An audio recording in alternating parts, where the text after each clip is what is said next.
अरे का दुकान खोले है सानू? रग रग ले तो पोस्टर बने हैं ए दे। मोबाइल दुकान तो खोले हाँ तो ही लाही कही के। अच्छा अच्छा, मोबाइल दुकान। आईफोन रखे हाँ, जियो वीवो सैमसंग वो। रील बना हाँ कहत रही था आबे कब मोर संग वो।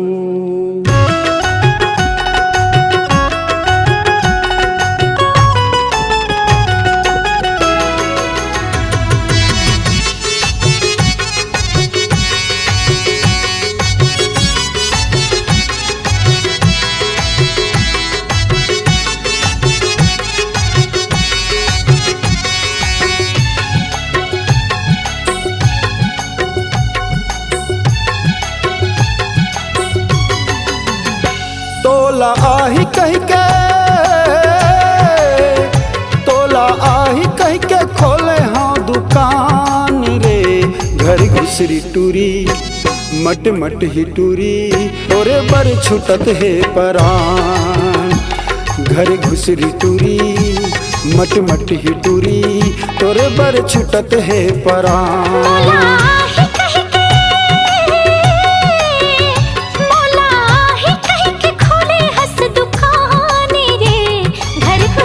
टूरा मट मट हटूरा मोरे बर छूटा थे तोर परान। घर खुसरा टूरा मट मट हटूरा मोरे बर छूटा थे तोर परान। तोला आही कह के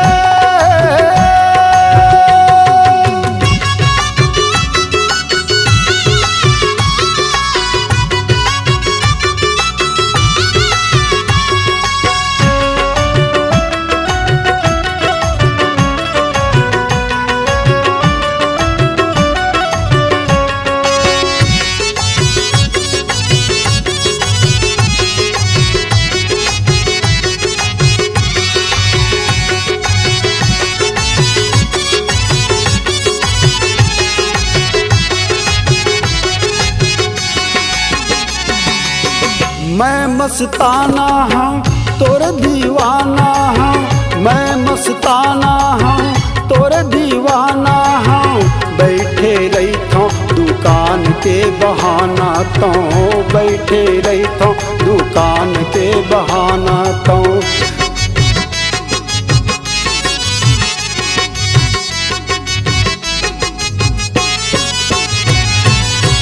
मैं मस्ताना हूँ तोर दीवाना हूँ। मैं मस्ताना हूँ तोर दीवाना हूँ। बैठे रही थो दुकान के बहाना तो, बैठे रही थो दुकान के बहाना तो। कहीं नफा मोर तहीं नुकसान रे। घर घुसरी टूरी मट मट ही टूरी तोरे बर छुटत है परान। घर घुसरी टूरी मट मट ही टूरी तोरे बर छुटत है परान। तोला आही कह के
मट हटूरा मोर पर छुटत तोर परा।